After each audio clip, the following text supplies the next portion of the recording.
Fadnavis, great to have you here. I was just saying that the two political leaders who define technology in the Indian landscape, and we've got them right next to each other. So I'll start with my first question to you. Satya spoke about it a little bit. You are passionate about the Harisal example, about the smart village example.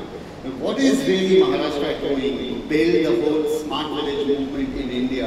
How are you really taking it from 100 to 1,000 and more?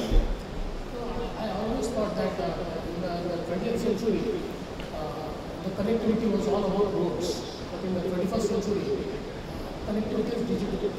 So when I met Satya, I told him that Arisa, which is part of Delhi, is epicenter of malnutrition. So it has always been in news for malnutrition death. A lot of children dying.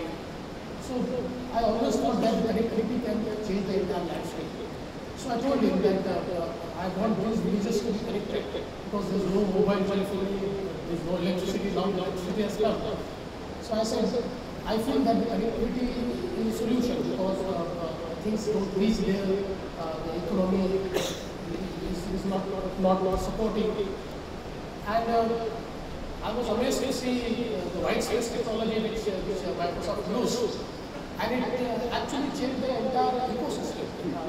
It not only brought education there, healthcare there, but also you must have read in the Times of India that the people, and 75% population is tribal population. So recently there was a news in Times of India which said that the people from Orissa are selling their bamboo products online on a digital platform. So this transformation has not only brought down the malnutrition deaths, but it has absolutely transformed the entire area. Now their incomes has gone high, there's very good healthcare, there are digital classrooms, and I think the cluster of improved villages has transformed. So today I requested Satya that let's scale it up, because I think there is one project which can absolutely change our country.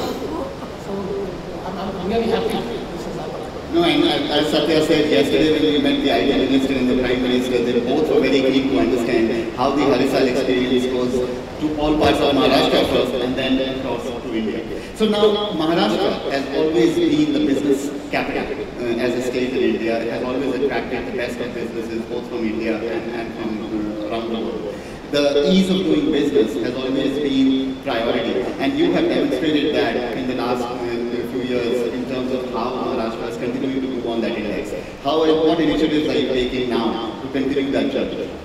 I think by creating digital platforms, we can really eliminate the red tape. We can eliminate the time which it takes to get permissions. We can eliminate a lot of non-transparency.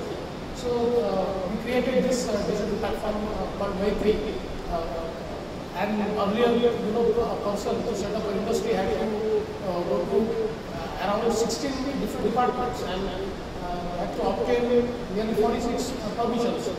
Now we have brought it down, and this one single platform of Way3, it integrates to the digital platform all the departments. So a person has to just apply to Way3 and he gets all the permissions through Way3. So I think that has cut down a lot of red tapeism, that has also cut down a lot of corruption, non-transparency, because when there is a technology, then it's more transparent, and wherever there is human intervention, then the objectivity is more. So that has happened, and people are really happy. And we have instances where we could give permissions in 10 days, 15 days, 20 days, and earlier for such permissions, people used to roam around for 2 years. So I think that has transformed the entire landscape. Again, in the urban governance, we are now using technologies like AutoCAD, beams.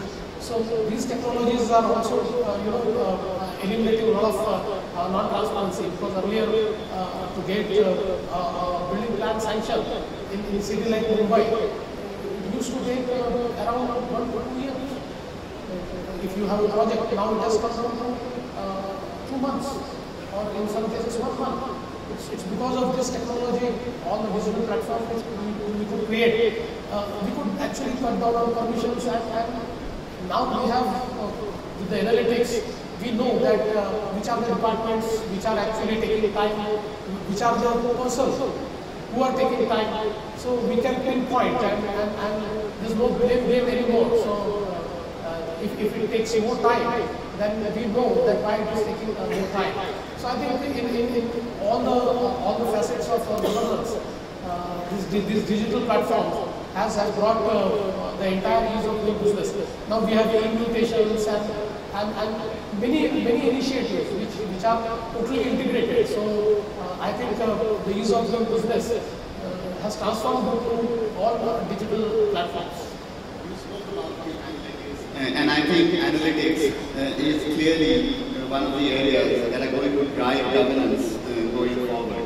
Cloud computing is another aspect that all of us are talking about. And all of this really talks about the fourth industrial revolution. And in a country and in a state which has the best in terms of industry and also has villages like Harissa, which are now coming up the curve. What is your vision on the cloud computing, analytics, and how you can use digital technology in the years to come?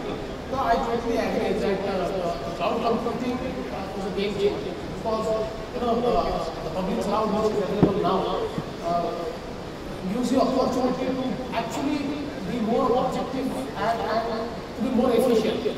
So the big data analytics has actually we can leverage it for decision making.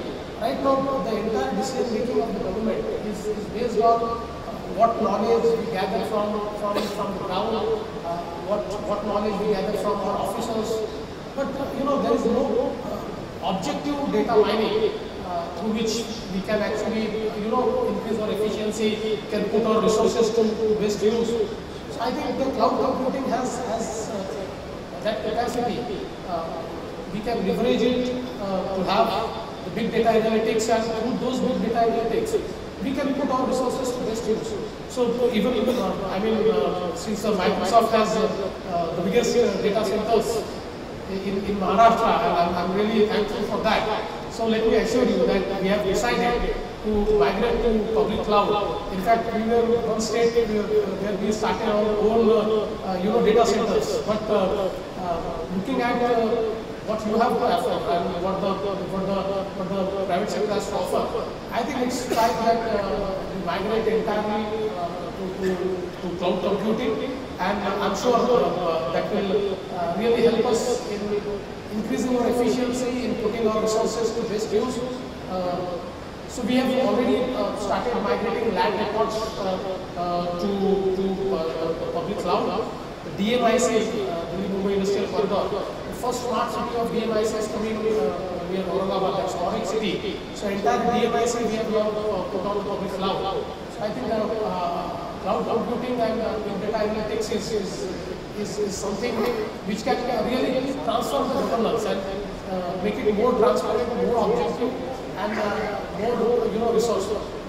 Thank you so much, and I have to say that we think of data centers as our factories. These are the factories of the future, and we have 2 out of our 3 factories of the future in Maharashtra, in Mumbai and Pune. We are very excited to continue this journey and create lots more in Maharashtra in the years to come. Thank you so much for taking time, and I know it's election time for you to come across in this forum.